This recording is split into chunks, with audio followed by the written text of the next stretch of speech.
Welcome to Tuesday Testimonial. Pastor Chris, better known as the Biker Pastor. Tonight we got an interesting twist on things. We've heard from how a parent's perspective is from Brother Milo, which he'll be back next week. He's just taking a little sabbatical tonight. We've heard from his daughter and her testimony. You've heard a lot of our guys' testimonies. But what about someone who was a child of an addict? Different perspective, right? So a lot of times people need proper motivation to quit. And a lot of times it needs to be the children, if nothing else. And tonight we got E on here with us. A lot of y'all may have seen him on our service give testimony the other week about encountering a man that was kind of out of his mind and praying with him. But E's got an interesting story to tell. He actually came to me and asked me if he could go into the prison ministry with me. And I said, "Have you ever been incarcerated?" He said, "No." I said, "Have you ever done drugs?" He said, "No." He is in the process of breaking generational curses. It seems like he's the only one in the family that ain't. And so I wanted him to come in and tell his story of what it's like to be on the other end, being a child of an addict and being a child of someone incarcerated.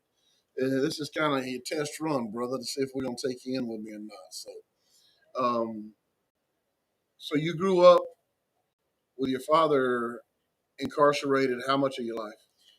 99%. At what age? I mean, really since I was born. I never really, I knew him. I've had a relationship with him a lot over the phone, but in like pictures of him, and he would write me stuff from prison or draw me things from prison, and so that was a relationship, but a lot like since I was a kid, since I was a baby. So I saw some of the pictures, and pretty much every picture he has of his dad, he was in the prison attire. Let's just say it that way. And how does that affect you?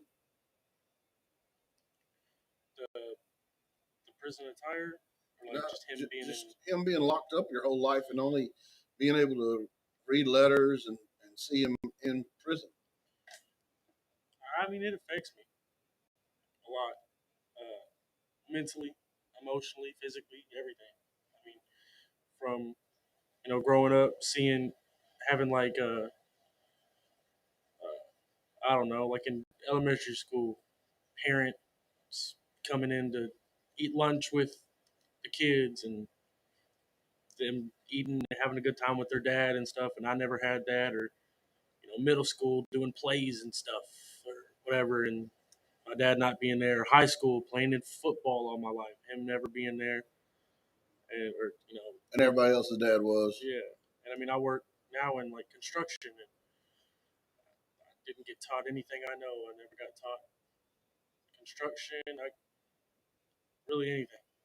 So no father figure, nobody to teach you, just kind of winging it on your own. What was your mom like? Did your mom do drugs too? So my mom, when I was a kid, was on painkillers, and he had actually got her hooked on painkillers, and she's been sober now for 16 years. Okay. Yeah. How old are you? Almost 20. All right. So that paints a picture there. What's the relationship like with you and her? Good. I live with her. I mean, it's my best friend. She had me when she was 16. So y'all kind of grew up together. We did. She's my best friend. I understand that. That's the way my mom and I were. So, you harboring any resentment toward Pops? I did. Uh, I was tired of it. I was tired of wanting a relationship with him. I was tired of trying to care for him, and tired of anything you could really be stressed out over. I was tired of it. I was done with him. But he passed away not 5 months ago, 5 or 6 months ago, and right. He had just gotten out of prison again. He was in and out. He just gotten out of prison again, and this time it seemed like he was kind of doing well because he was actually talking to everybody, like his brother and his family, and even me. And we were talking about how I wish I just could find a right girl and settle down and get my life straight. And then the next day, he passed away, and we still don't know what it was from. But the good news is you have found the right girl and you're Yeah, settling down. yeah, So there you go. Guys, to meet people breaking generational curses, it is very few and far between. We're usually just victims of our environment, but you don't have to be. You can make a conscious effort, a conscious choice to break the generational curse and go away from it. And so, like with E, he didn't show you what to do, but he showed you what not to do, right? yeah, And sometimes that's more important than knowing what to do, right? yeah. That's the biggest reason I haven't touched anything in my life. So you grew up with your grandma a lot too, didn't you? My grandma and my grandfather. My grandfather was my father figure, but he passed away when I was 12 from Right. pancreatic cancer. Okay. Well, the Lord has brought E to this church, so Revival Biker Church, and he's got plenty of mentors now. God's blessed you with a plethora. Yeah, Some he wants and some he don't. But he's our probie. He's the very first probie for Soul Revival Biker Church, and that means he is the only one that is got a vest while he's earning his patch, and that's just something new for us. But he's I don't know. His girlfriend said it best the other day when she came up to me and told me that y'all now had another family. yeah, we do. I do. I feel like I do. Yeah. Yeah, I feel like I've got brothers and a father figure and all that stuff. I mean, I appreciate and love everybody here. I really do. Well, that's what our church is about.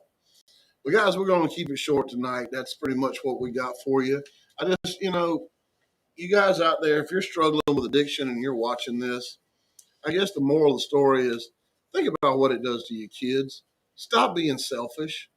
Stop, you know, inflicting pain on others because you can't get it together. If you need help with addiction, we'll put a number right here on the bottom of the screen. And you just call that number and we'll get you some help. We got lots of programs, uh, and they're good programs. They're proven, tried and true programs. We've gone through our share of the bad ones, and we've weeded it down now. I mean, this is 4 years we've been doing this, and we've put a lot of people in programs. But don't let it affect your children. If you can't do it for yourself, do it for your kids. That's the bottom line, and that's what this boy's trying to say. And thank God that he didn't want to get into the family business. He chose to go his own route and do his own thing and be his own man. So that's what we got for you. Guys, remember, on Mondays, well, Monday through Friday, I do my morning podcast. It's just about 10 minutes just to kind of start your day off with God, get the ball rolling. Mondays, a lot of you might be watching my God Squad. Well, we moved the God Squad to 5 p.m. now. One of our co-hosts is in Australia, and it's a little hard for him to make that 3:30. So y'all look for us on the God Squad at 5 p.m. on Mondays. Then Monday night, Pastor Burko, he's bringing the heat on the Forge and Fire Men's Ministry, and that 6:30 every Monday night. Tuesday, you'll either have me or Brother Milo here for Tuesday Testimonials at 6:30. Then Wednesdays is to be announced. We're not sure what we're doing there yet. It will not be a Wednesday's word this week. We're reconfiguring some things, is how I should say it. And Thursdays is On Fire for Jesus with Michael Burge. And Michael is He is a good teacher. I don't know where he's getting it from, but he brings a good, strong word Thursdays at 7 o'clock with On Fire for Jesus. And then don't forget, Friday night, we got our service at 7 p.m. And we're starting to get it down. I'm real proud of this hell fighting media team that we've put together. These boys are working together, and we're bringing a good quality service now. Saturday night, you got Miss Rusty, and she's doing the Soul Revival Women's Ministry, or as her biker name is, Salty. And the more you watch her show, you'll understand why. Sunday night, we got our very own Mr. Robert Beatty with Sunday Night Soul Food, and that'll be at 7 o'clock as well. And guys, we love doing these things for you, but it all comes with a price. And if you're enjoying these Bible studies and you're enjoying what you're getting, we need your help financially. Please go to www.soulrevivalbikerchurch.com/give. Should be on the screen. If you can't see it, if you're on your phone, www.soulrevivalbikerchurch.com/give. And we would love to be able to say that you support us and you help us so that we can continue bringing all these Bible studies to you, and all these podcasts, all the services, all the things we do. Um, I know a lot of our online viewers are, they consider us their church, and we consider them part of our family, and we don't want to lose any of that.